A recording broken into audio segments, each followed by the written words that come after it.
आज का जो हमारा प्रैक्टिकल है केसीएल का फुल फॉर्म है किरचॉफ करंट लॉ। इसी को हम किरचॉफ का पहला नियम भी बोलते हैं। ठीक है, तो किरचॉफ का पहला रूल क्या है? किसी नोड की तरफ आने वाली तथा नोड से दूर जाने वाली धाराओं का जो बीजगणितीय योग होगा वो शून्य होगा। तो जैसे हम एक नोड बना लें, यहाँ पे ये नोड और इस तरफ से आने वाली तथा ये नोड से अलग अलग डायरेक्शन में जाने वाली धाराओं का जो बीजगणितीय योग है वो 0 होना चाहिए।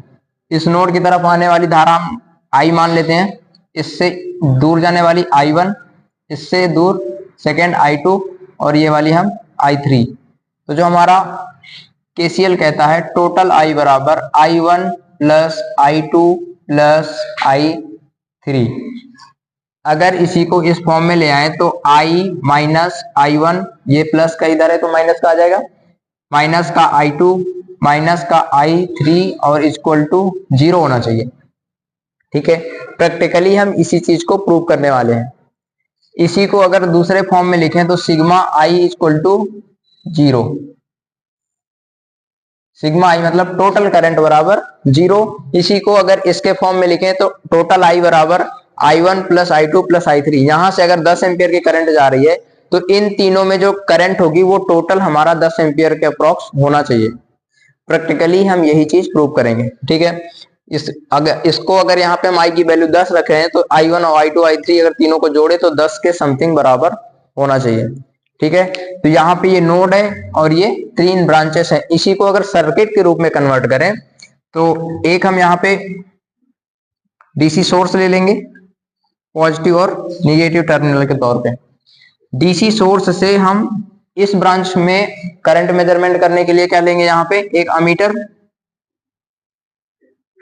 अमीटर हमारा डीसी टाइप का होगा, हमने कनेक्ट कर दिया। फिर यहाँ पे हम नोड पे पहुंच गए और यहाँ पे हम एक नोड पॉइंट बना लेते हैं। नोड पॉइंट में अगर इसको हम एक ही शॉर्ट सर्किट से जोड़ दें तो और या एक ही पॉइंट से जोड़ दें तो कोई डिफरेंस आएगा क्या? तो इसमें हम 3 ब्रांचेस अलग अलग निकाल देते हैं।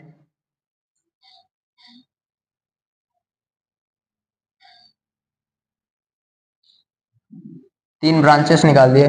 अब तीनों ब्रांचेस में अलग अलग करंट को मेजरमेंट करने के लिए क्या हमें 3 अमीटर की जरूरत पड़ेगी? तो 3 अमीटर कनेक्ट कर देंगे।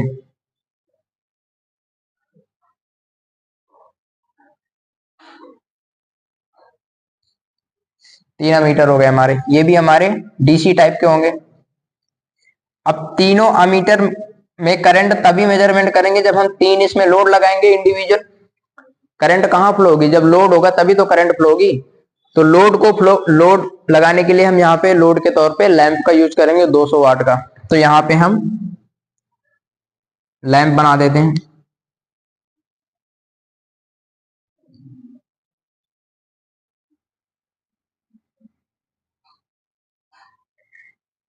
हो गया। अब ये तीनों आपस में रिटर्न के लिए, करंट का रिटर्न पाथ के लिए हम तीनों आपस में इनको शॉर्ट करके और निगेटिव सप्लाई से जोड़ देते हैं।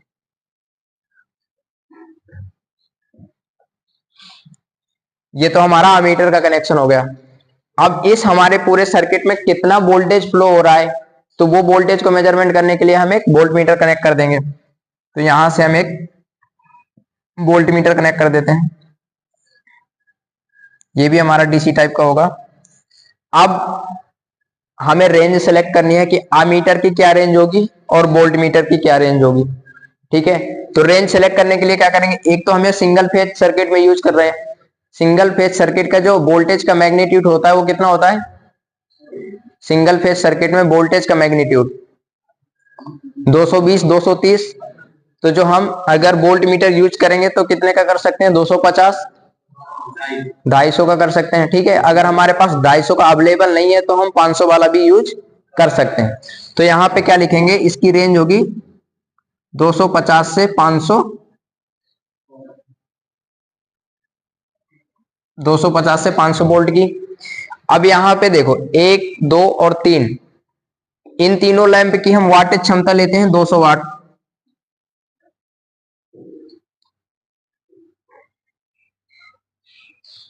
अगर एक ये तुम्हारा वाट मीटर है जिसकी क्षमता 200 वाट है तो उसका करंट कितना होगा? सर्किट में हम 220 वोल्ट मान लो हम वोल्टेज ले रहे हैं, तो कितना होगा, समथिंग 0.9 समथिंग कुछ आएगा करंट। P बराबर BI से अगर निकालेंगे, P बराबर BI, तो पावर है हमारा 200 वाट, वोल्टेज का मान 220 ले लेते हैं आइडियल, और हमें करंट निकालनी है। तो अगर इसको भाग दोगे तो 1 से तो कम आएगा, मतलब जो अमीटर का रेंज है वो लेस देन 1 एम्पियर आएगा, लेस देन 1 एम्पियर आएगा। तो अगर हम यहाँ पे 1 एम्पियर वाला यूज कर लें तो क्या ये चल जाएगा इससे, क्योंकि करंट रेटिंग तो 1 एम्पियर से कम आ रही ना, 1 एम्पियर से अगर कम आ रही है तो 1 एम्पियर वाला यूज कर सकते हैं, 2 एम्पियर वाला भी यूज कर सकते हैं, ठीक है। तो इन सबको 0 से 1 एम्पियर वाला यूज कर लेते हैं।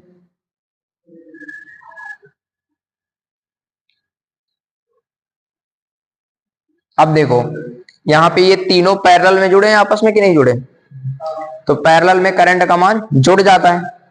तो 1 एम्पियर, 2 एम्पियर और 3 एम्पियर, तो जो यहां वाला सेलेक्ट करेंगे ये 3 एम्पियर से ज्यादा होना चाहिए, तो इसको हम 0 से 5 एम्पियर की रेंज का सेलेक्ट कर लें। तो अब हमारा मीटर की रेंज सिलेक्शन हो गई। कैसे रेंज सिलेक्शन करते हैं, समझ में आया। वोल्टेज का अगर सिंगल फेज का मैग्नीट्यूड है तो हम 250 वोल्ट मिनिमम, मैक्सिमम 500 वाला कर सकते हैं। अगर डबल फेज का है तो हम 500 वोल्ट का ही वोल्ट मीटर यूज करेंगे, नहीं तो वोल्ट मीटर जल जाएंगे। फिर अमीटर का रेंज सिलेक्शन के लिए क्या करते हैं, पावर में वोल्टेज को डिवाइड कर देते हैं, जो आएगा उसके अकॉर्डिंग हम करंट रेटिंग के अकॉर्डिंग वोल्ट मीटर अमीटर भी सेलेक्ट कर लेते हैं। तो अमीटर और वोल्ट मीटर का सिलेक्शन हो गया। अब यहाँ पे हमें चाहिए डीसी सप्लाई, यहाँ पे निगेटिव और यहाँ पे पॉजिटिव। अब डीसी सप्लाई या तो हमारे पास बैटरी हो, या तो 220 वोल्ट की रेंज में हमारे पास कोई सोर्स हो, डीसी जनरेटर हमारे पास आइडियली नहीं है, तो हम क्या करेंगे, एसी को ही डीसी में कन्वर्ट करेंगे, ठीक है। और एसी को डीसी में कन्वर्ट करने के लिए क्या करते हैं, हम रेक्टिफायर का यूज करते हैं। तो यहाँ पे हम रेक्टिफायर लगा देंगे।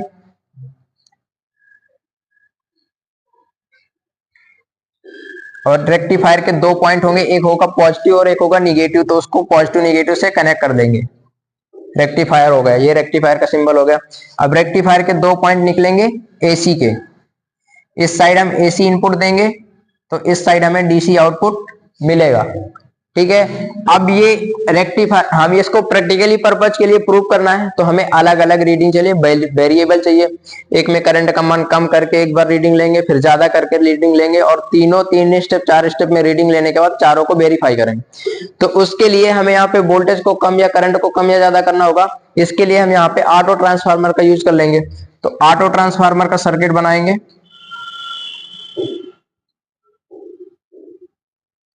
यहां पे हम एसी सप्लाई देंगे 230 वोल्ट, ठीक है। और ऑटो ट्रांसफार्मर से फेज को रेक्टिफायर का इनपुट दे देंगे और न्यूट्रल को रेक्टिफायर का इनपुट दे देंगे। अब यहां से एसी आएगी, यहां पे डीसी कन्वर्ट हो जाएगी, डीसी के बाद तुम्हारा पूरा ये सर्किट हो जाएगा। अब हम इसको वेरीफाई कैसे करेंगे, तो इसके लिए हमें एक टेबल बनानी पड़ेगी। तो टेबल में क्या लिखेंगे, सबसे पहले सीरियल नंबर, सीरियल नंबर के बाद तुम्हारा ये वाला जो मीटर है इसको टोटल आई लिख देते हैं। यहाँ पे जो करंट जाएगी वो I1 होगी, यहाँ पे जाने वाली करंट I2, और यहाँ पे जाने वाली करंट, और ये तुम्हारा ब्रांच का वोल्टेज होगा B। तो सीरियल नंबर सबसे पहले वोल्टेज ब्रांच का लिखेंगे B, फिर उसके बाद टोटल करंट I, और फिर I1 और I2 और I3, 3 रीडिंग ले लेंगे, और फिर तुम्हें वेरीफाई करने के लिए इन तीनों को जोड़ लोगे। ये रीडिंग हम 4 स्टेप में ले लेंगे, वोल्टेज को अलग अलग मान में सेट करके।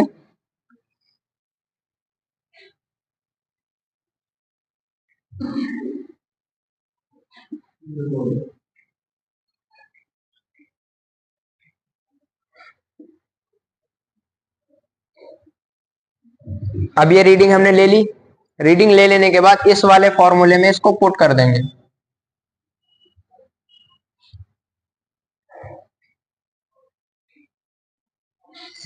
तो जो इधर का आई का मान है वो इधर बराबर होना चाहिए, जैसे हम प्रूव करते हैं एल एच एस बराबर R H S, left side बराबर राइट साइड, वैसे ही हम यहां से रीडिंग निकालने के बाद इसको हम पुट करेंगे तो हमारा ये प्रूव होना चाहिए, ठीक है। ये हमारा केसीएल है, सर्किट बना लो इसको। हमारा जो प्रैक्टिकल करने वाले हैं, हम केसीएल का वेरिफिकेशन करने वाले हैं, किरचॉफ करंट लॉ। तो अभी हम सर्किट को स्टार्ट करते हैं डायग्राम में।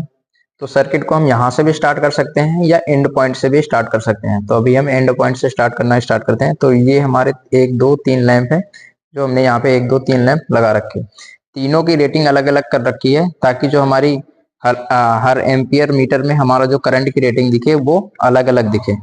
तो यहाँ पे 1 2 तीनों पे निगेटिव वाले पॉइंट यहाँ पे वोल्ट मीटर के निगेटिव वाले पॉइंट से कनेक्ट है। तो हम यहाँ से ब्लैक वायर अब तीनों को आपस में शॉर्ट कर देंगे। एक छोटा वायर, ब्लैक वायर का टुकड़ा और देना।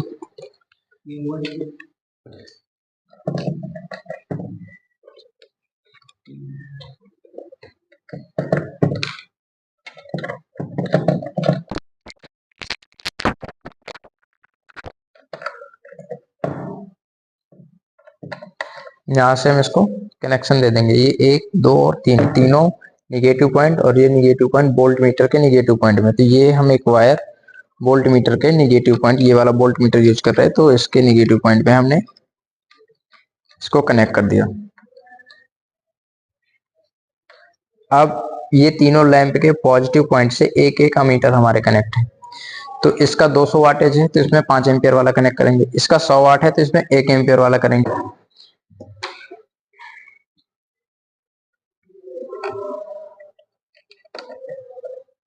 ये तीसरे वाले लैंप को हम 500 मिली एम्पियर वाले में कनेक्ट करते हैं। तो ये एम्पियर मीटर के निगेटिव वाले टर्मिनल से हम कनेक्ट कर देते हैं। वैसे ही हम दूसरा वाला पॉइंट, इसका हम ये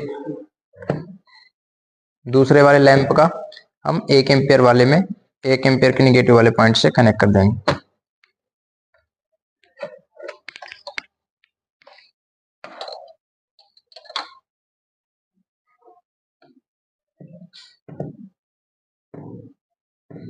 हमने इसका कनेक्शन दे दिया, ठीक है। अब ये लास्ट वाला एक और बचा, तो इसको भी कनेक्ट कर देते हैं।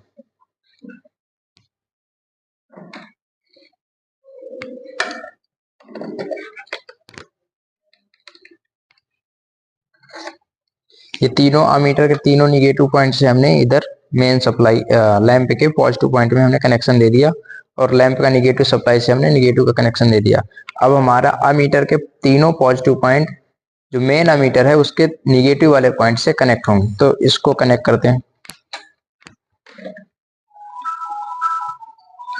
मेन अमीटर का ये वाला पॉइंट हमने यहाँ से, और मेन अमीटर का निगेटिव वाला पॉइंट इन सबके पॉजिटिव वाले पॉइंट से कनेक्ट कर देंगे 1 बाई 1। ये हम यहाँ से एक वायर लेके 1 बाई 1 कनेक्ट कर दिए। अब मेन अमीटर का जो पॉजिटिव वाला पॉइंट है, ये वाला पॉइंट हमारे वोल्ट मीटर के पॉजिटिव वाले पॉइंट से कनेक्ट होगा। तो इसको हम यहाँ से लेके इसके पॉजिटिव वाले पॉइंट में इसको कनेक्ट कर दें। अब हमारा वोल्ट मीटर का पॉजिटिव रेक्टिफायर के पॉजिटिव में, वोल्ट मीटर का निगेटिव रेक्टिफायर के निगेटिव में कनेक्ट करेंगे। 2 वायर लेंगे यहाँ से, निगेटिव वाले में ये निगेटिव लगा देंगे। एक पॉजिटिव का रेड वायर और देना बड़ा,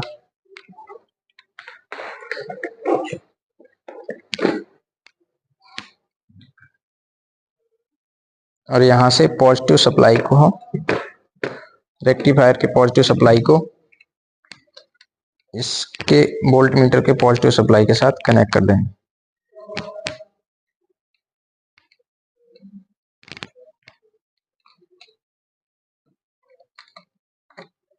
जैसा कि हमने सर्किट डायग्राम बनाया था उसी के अकॉर्डिंग पूरे कनेक्शन कर लिए। ये वाला वोल्ट मीटर में अभी रीडिंग हमारी 0 है, और ये सारे अमीटर्स में हमारी रीडिंग 0 है। सामने यहाँ से लो कैप्चर करो। अभी ये वाला वोल्ट मीटर यूज करने वाले हैं, इसमें रीडिंग 0। ये सारे 1 2 3 4 हमारे अमीटर हैं, इनमें भी रीडिंग अभी 0 है। ये 4 का हमने कनेक्शन दे दिया। ये हमारा लैंप लोड हो गया। ये ऑटो ट्रांसफार्मर से हम वोल्टेज को इंक्रीज और डिक्रीज करके हम टेबल में इसकी रीडिंग नोट करेंगे। तो हमने सर्किट डायग्राम के अकॉर्डिंग पूरा कनेक्शन कंप्लीट कर लिया। अब यहाँ से हम सप्लाई ऑन करेंगे और वोल्ट मीटर में 100 वोल्ट सेट करेंगे। ये वाले वोल्ट मीटर में हम 100 वोल्ट सेट करेंगे। यहाँ से हम इसको इंक्रीज करते हैं। हमने यहाँ पे इंक्रीज किया तो लाइट हमारी ग्लो होने लग गई और हमने 100 वोल्ट में इसको सेट कर दिया। ये विजुअल है रीडिंग मीटर्स की, और क्लोज से दिखा दूं। अभी हमने इसको 100 वोल्ट में सेट किया। ये वाला मीटर में हमारा 100 वोल्ट आ रहा है, तो वोल्टेज हमारा 100 वोल्ट है। अभी हमारे मेन अमीटर में, जिसको हम आई से डिनोट करेंगे, तो ये वाले में हमारी जो रीडिंग आ रही है 5, 6 और 7 समथिंग 7 आ रही है। अप्रॉक्स 7, 6.9 समथिंग आ रहा है हमारा। तो 6 पॉइंट हमने 0.69 करेंगे, क्योंकि 1 एम्पियर से कम आ रहा है, तो 0.69 हमारी मेन अमीटर में हो गई। अब I1 अमीटर में हम देखेंगे, ये 5 एम्पियर का है और इसमें जो हमारी रीडिंग आ रही है वो समथिंग कुछ आ रही है 4 के आसपास। तो नियर बाई 4 हम यहाँ पे इसको 0.4 से डिनोट कर देंगे। और ये फिर हमारा जो दूसरे वाला ये वाले लैंप का रीडिंग आ रहा है, ये 1 एम्पियर रेंज का हमारा अमीटर है। तो इसमें जो रीडिंग आ रही है वो आ रही है 1 से थोड़ा कम, 9.8 समथिंग। तो यहाँ पे हम 0.09 समथिंग इसको लिख देंगे, या अप्रोक्स 1 के आसपास हमारा आ रहा है। और इसमें आ रहा है 1 से थोड़ा ज्यादा आ रहा है हमारा, यहाँ पे 100 मिली एम्पियर और 140 मिली एम्पियर के आसपास आ रहा है। तो ये पॉइंट हमारा 14 के आसपास आ रहा है, और इसको भी हम लगभग 1 के आसपास आ रहा है सामने से देखने पर, तो इसको भी हम एक रीडिंग नोट कर देंगे। अब हमने एक स्टेप में इसकी रीडिंग तीनों की ले ली। अब हम वोल्टेज को इंक्रीज करेंगे और फिर से तीनों की रीडिंग हम नोट करेंगे। तो वोल्टेज को 150 में करते हैं।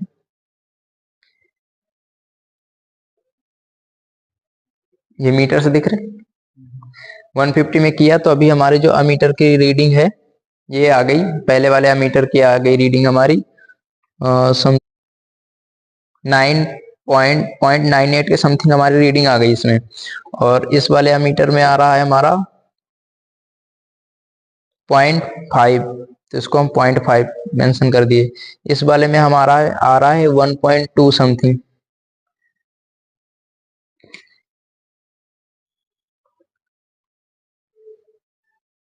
और इस वाले में हमारा आ रहा है लास्ट वाले में 1.567।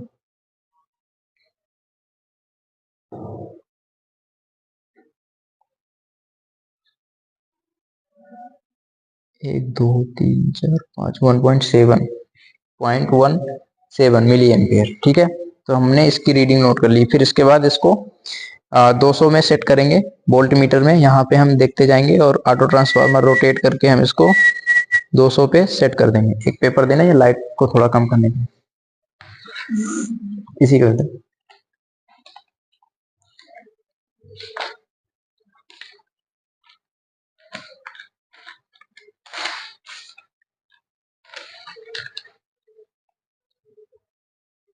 अभी हमने इसको 200 में वोल्ट मीटर को हमने सेट कर दिया, और फिर उसके बाद हमारी यहाँ से जो रीडिंग आ रही है उसको हम नोट कर लेते हैं। तो ये हमारा 1 एम्पियर से कुछ कम आ रहा है, और उसके बाद ये हमारा आ रहा है 0.56 के समथिंग आ रहा है ये। और ये भी हमारा आ रहा है 1.2, और ये हमारा आ रहा है 1.19। अब इसको फिर 200 से हम 250 में कर देंगे।